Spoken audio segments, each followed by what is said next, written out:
everyone, welcome to this YouTube channel. I am Miss Nyawira, your host today. This is a follow-up on the webinar that we had earlier on through Sisterhood about safety awareness. Remember Jicheki? Do you remember that? So today we are going to be addressing some of the things that were brought up and we were unable to address during the webinars. And I've got Tina over here with us, and she is going to be addressing a whole lot of the questions that you sent us, which we really appreciate. And basically it's mostly around mental health, and she's an expert in this. So hi Tina. Hi. Karibu sana. Asante. Yes. So if you guys remember from the webinar, Tina was one of our psychologists who came in. She's not just a psychologist. I'll let her say something a little bit about herself, and then I can take it from there. So karibu sana Tina. Thank you, Miss Nyawira. So I'm Tina Masai. I'm a mental health practitioner based here in Kenya. I've been practicing in the field of mental health for the last 14 or so years, doing that in private sector as well as public sector. And I am passionate about mental health, and I'm looking forward to being a part of this discussion. Great. Okay, so let us appreciate this place where we are at. This is Karunguru Coffee Estate along Kenyatta Road. And yeah, let's enjoy the ambience as we talk about all the things that we need to talk about to keep ourselves sane. So to start with, what is mental health? Well, what is well-being? We hear all these words everywhere, you know? Even when we were doing the webinar, we were all about, let's check our bikes, let's check ourselves. But what is mental health? What are we looking at when we say mental health? Okay, I think that's a really good place to start. WHO says that mental health is basically that space where you're able to deal with life stresses, you're able to be productive, and it's not just the absence of disease or infirmity, it's your ability to just live well and cope with the stresses that you have in your life. Yeah. All right. So when we're talking about mental health, there's this other term that we get a lot, well-being. Right. Yeah. What is well-being? Like, how do I check myself for, am I okay? Am I not okay? Is that, like you said, mental health is bigger than just being not okay. And then there's this whole thing about it's okay not to be okay. Right? So how do I check myself for well-being? How do I know that my bad day is just a bad day and not more than just a bad day? Right. So this is like the tick locks of your mental health. Yes, of my mental health. Okay. Very good. Right. So when we're checking for well-being, some of the things we usually look at in terms of mental health is how you're thinking, how you're feeling, how you're acting, and the way you're able to express yourself in the society. So a bad day could have you having negative thoughts, feeling low or angry. It could have you being withdrawn. It could have you raging. But if those things continue for an extended period of time, if those things affect your ability to function and maybe they cause you distress or cause somebody else distress, then those are signs that you're not okay. So maybe the thing to keep in mind is we all go through a bad day. It's okay. It's normal. It's now how long you stay in that space and what you're able to do to get yourself out. That's one way you can assess your well-being. Yeah. Okay. Right. So because we are mainly talking about motorcycle riders and we're also trying to make sure that we are getting onto our bikes with the right head, you know. There's this other thing we call stress. You know, now we have bad day and now we have stress. You know, now what is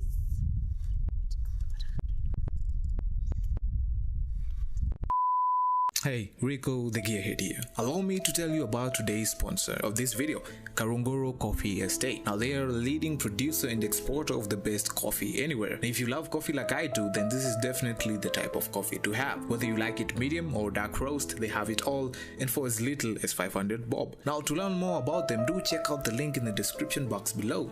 And now without further ado, let's get back to the interview. So far you've taken us through what mental health is, what a good day is, what a bad day is.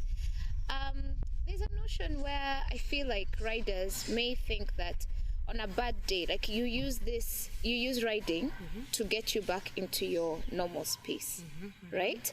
So if I'm having a bad day, like you said, it could be other stressors that are leading into this.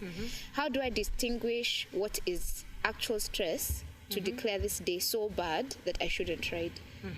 Or am I okay? Do I actually need this ride to get back into my mental state? Okay. So this is really about being stressed and using biking or riding as an outlet. Yes. So when is that safe for you and safe for everyone else, and when is it unsafe?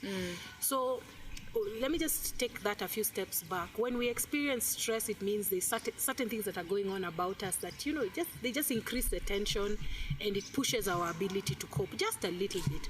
So if you're still able to concentrate on the road, you're able to follow the rules of the road, you're able to gear up and present yourself safely on the road, follow the rules of the road, and then you take a ride and that helps you feel relaxed, then that's good. But there's always a threshold we reach with stress where we usually talk about a spectrum. Eustress, meaning the stress can be good for you, and then there's distress on the other extreme where the stress is bad for you. So if it starts to affect your concentration, it's affecting your memory, it's making you react too fast or too slow on the road, then you're not safe to be on the road for yourself or for other people. So it's advisable that you use other strategies to help you calm down. But if any of those things are not compromised when you're on the road, then the ride can be a very good distraction. Your ability to focus on the trees and the air and the road can make you feel present, and that can help to reduce the stress. So you have to pay attention to, is it affecting your cognitive functions, the mental functions that you need to present yourself well on the road. Yeah. Now that you've brought that up, one of the questions that was brought to our attention is, how do somebody asked, how do they get over, say, a fall that now creates a lot of anxiety and stress in the sense that I fell, I'm not sure that I want to ride again, or I fell, I want to ride again, but then it comes with so many emotions. Right. Yeah. Okay. So usually, I mean, I've been a victim of falling. We all have to fall to learn. Yeah. However, I think it's down to the kind of fear that's created once you do fall. So what's the worst outcome if you do fall? Do you fear falling on the road and dying? Do you fear falling and breaking your leg? So sometimes it stops being about the actual fall, but what you predict will happen in the future. I see. So one of the things that's very helpful is you can gradually, and we do this a lot for people who struggle with anxiety and phobias. When you fear something, it's nice to gradually reintroduce yourself to that thing.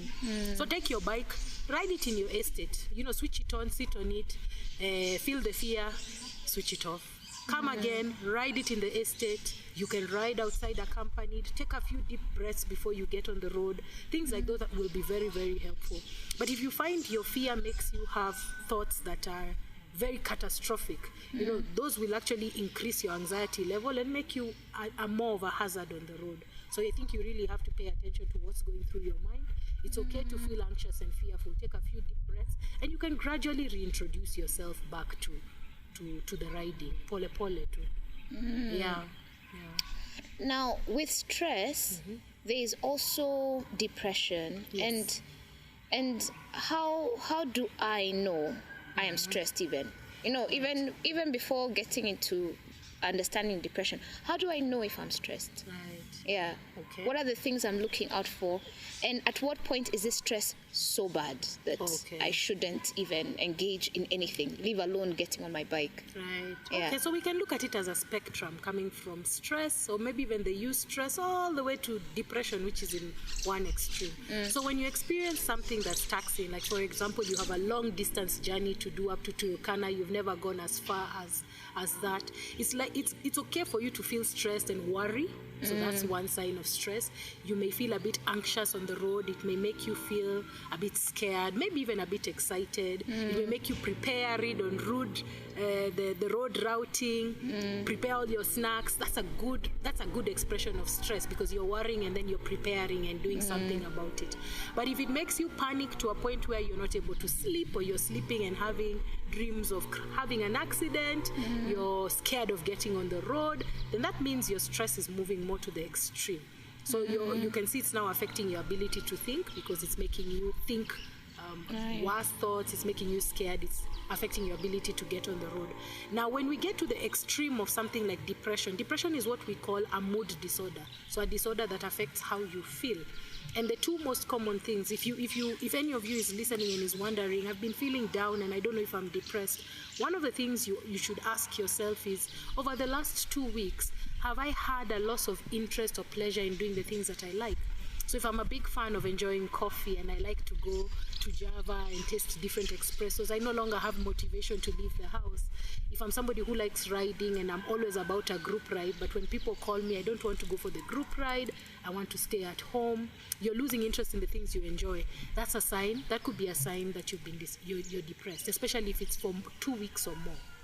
The other question you can ask yourself is, have I been feeling low, sad, or depressed over a duration of 2 weeks? So we're talking about 2 weeks pretty much continuously. If you say yes to any of those two, then it might be good for you to just maybe do a self-depression test or see a health practitioner. Because some of the other things that would be accompanied with depression would be that low mood, that loss of interest, your concentration would be affected, you may be more irritable or angry, you may be withdrawn, your appetite will change, so you'll either be eating more or less. Your sleep patterns will change, so you'll either be sleeping more or less. And of great concern, you may have suicidal ideation, so thoughts that you're better off dead. Some people have those thoughts and don't act on them, but other people do have those thoughts and attempt suicide. So if you've experienced any of those symptoms that I've described over a duration of 2 weeks or more, it might be nice for you to, go and get seek some advice. But if you're experiencing those things, there's a few things you can do, if I could preempt you. Yes, please. If you have that loss of interest, you're just staying in bed, you don't want to see anyone, one of the skills that really helps is get out of bed. I always tell my clients, get out of bed, stay out of bed. So get yourself going. Try and increase your activity level. Depression makes you sedentary, increase your activity level. Then also doing things that help you feel better. It would also be good to see a provider, because if it's stress related, then you can actually get counseling and support for that. But there's some level of depression where you may require medication. So it may be wise to see a medical doctor and see if you may need to be put on medical treatment.